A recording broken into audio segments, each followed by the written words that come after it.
The coffin is moving, I tell you! There's someone alive in there! Simon was shouting as he tried to open his father's coffin. What are you doing to let you out?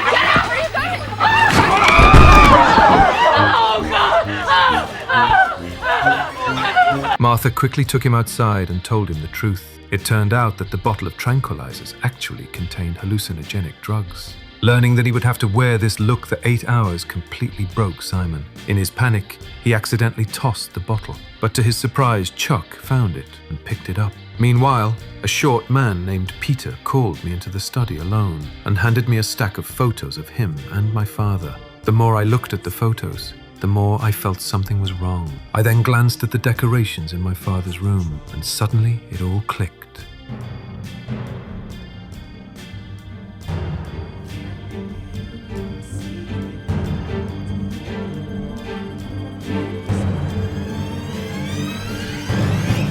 Oh my God, my father was gay. Peter then revealed that his purpose wasn't just to say goodbye. What do you want? Well, I think about £15,000 should do it. £15,000? I was about to ask him to leave, but he unexpectedly pulled out an intimate photo. I immediately grabbed the photo. Oh, Jesus.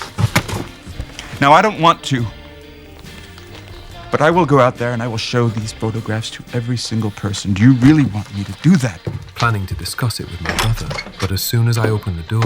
Daniel, I was just telling George here how when we were boys together, your dad used to love to make us all go skinny dipping. Oh my God. I quickly found my brother and handed him the photo. Oh my God. To protect my father's reputation, I decided to buy the photo off Peter. Just as I was about to write a check, Peter demanded an extra £10,000. In my anger, I tore up the check.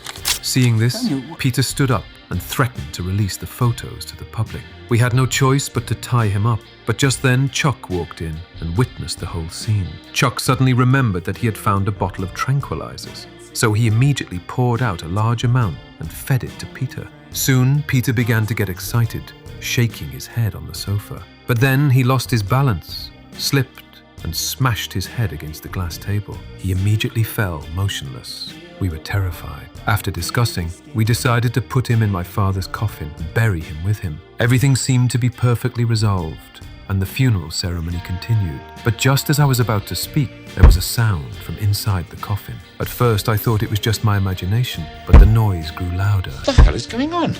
There's someone in there. I knew it!